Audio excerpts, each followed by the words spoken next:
Hello viewers, আমি সম্রাট। আশা করি সবাই তোমরা ভালো আছো। তোমরা দেখছো আমার SM টেকনিকের চ্যালেঞ্জ এবং আজ তোমাদের সামনে খুবই গুরুত্বপূর্ণ একটি আপডেট কিন্তু আমি নিয়ে চলে এসেছি এবং তোমরা ভিডিও থামে দেখে কিন্তু তোমরা বুঝতে পেরেছো আপডেটটি কী নিয়ে আলোচনা করতে চলেছি তোমাদের সামনে। এবং যে সকল ছাত্রীরা এবং চাকরির জন্য প্রিপারেশন নিচ্ছে এবং তাদের জন্য বড় খুশির খবর হতে চলেছে। ইতিমধ্যে কিন্তু গ্রাম পঞ্চায়েতের যে রিক্রুটমেন্ট বেরোয়েছে ইতিমধ্যে কিন্তু আবেদন প্রক্রিয়া কিন্তু শুরু হয়ে গিয়েছে এবং সেই বিস্তারিত তথ্য তোমাকে ভিডিওর মাধ্যমে জানাবো এবং তোমরা কীভাবে আবেদন করবে এবং কী কী যোগ্যতা লাগবে এবং কী কী ডকুমেন্টসগুলি লাগবে সে বিস্তারিত তোমাকে এই ভিডিওর মাধ্যমে জানাবো। এবং এই চ্যানেলটি সাবস্ক্রাইব করে পাশে থেকে ভিডিওটি অবশ্যই অল করে রাখবে সরকারের আপডেটগুলি পেতে। এবং চলো দেখে নেওয়া যাক এবং এই আপডেটটি কী বলা হয়েছে এবং তোমাদের আবেদন প্রক্রিয়া কবে থেকে শুরু হতে চলেছে চলো দেখে নাও।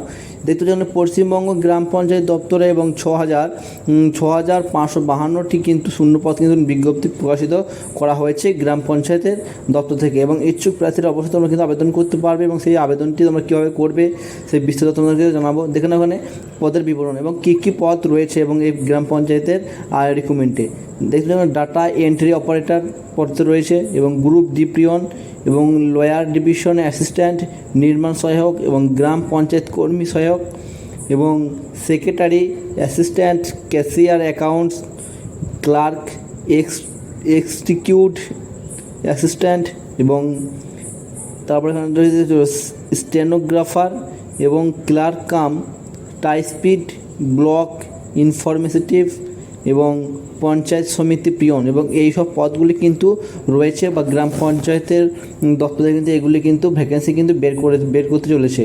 এবং চলো দেখে নেওয়া যাক তারপর কী বলা হয়েছে আবেদন প্রক্রিয়া এবং তোমাদের আবেদন প্রক্রিয়া কীভাবে হবে। দেখো যে আবেদন প্রক্রিয়ার মাধ্যমে অবশ্যই তোমাদেরকে অনলাইনে আবেদন করতে হবে এবং আবেদনপত্র প্রকাশ এবং 2 মাস আগে কিন্তু তোমাদেরকে জানিয়ে দেওয়া হবে এবং আবেদন শেষ তারিখ এখনও কিন্তু জানানো হয়নি। এবং তোমরা কয়েকদিন আগে কিন্তু রেজিস্ট্রেশন কিন্তু শুরু হয়ে গিয়েছিল এই গ্রাম পঞ্চায়েতের দপ্তরের রিক্রুটমেন্টে। দেখে নাও তারপরে আবেদন করার পদ্ধতি এবং তোমরা কীভাবে আবেদন করবে। সর্বপ্রথম প্রার্থীকে ওয়েবসাইট দেখে তোমাদের যেতে হবে। দেখতে পাচ্ছ এখানে wbprms.in এই তোমাদের ওয়েবসাইটে কিন্তু যেতে হবে এবং তারপর কিন্তু তোমাদের প্রত্যেকটিকে ছাত্রদেরকে রেজিস্ট্রেশন করতে হবে এবং নতুন প্রার্থী রেজিস্ট্রেশন করতে হবে এবং ফর্ম সম্পূর্ণ করুন এবং সঠিক তথ্য দিয়ে এবং আবেদন কিন্তু তোমাদেরকে ফর্মটা পূরণ করতে হবে এবং ডকুমেন্টসগুলিও আপলোড করতে হবে এবং যে ডকুমেন্টস তোমাদের লাগবে এবং সেগুলো আপলোড করতে হবে তোমাদেরকে এবং তারপর তোমাদেরকে ঠিক সময় মতো তোমাদেরকে এটিকে সাবমিট করে দিতে হবে। তাহলে তোমাদের কিন্তু প্রথমে হয়ে যাবে আবেদন প্রক্রিয়া। এবং তারপর দেখুন আর কী কী বলা হয়েছে প্রয়োজনীয় ডকুমেন্টস এবং কী কী ডকুমেন্টসগুলি লাগবে তোমাদের আবেদন করতে গেলে।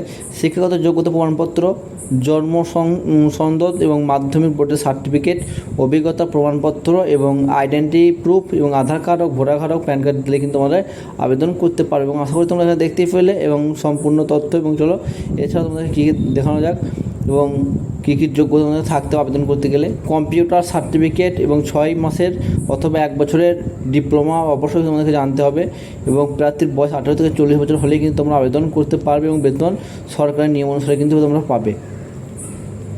চলো তারপর দেখেন এখানে একটা কোশ্চেন, এখান থেকে প্রশ্ন রয়েছে গুরুত্বপূর্ণ প্রশ্ন। এখানে দেখবে একসঙ্গে কয়েকটি পোস্টে তোমরা আবেদন করা যাবে। অনেকেই কিন্তু কমেন্ট করতে পারো বা তোমরা বলতে পারো চাকরি প্রার্থীরা 9টি পদের মধ্যে যে কোনো পোস্টে কিন্তু আবেদন করতে পারবেন এবং যে 9টি পোস্ট রয়েছে এবং যে কোনো একটি পোস্টে কিন্তু তোমরা আবেদন করতে পারবে যারা ইচ্ছুক হলে। এবং আরেকটি গুরুত্বপূর্ণ এখানে দেখতে পাচ্ছ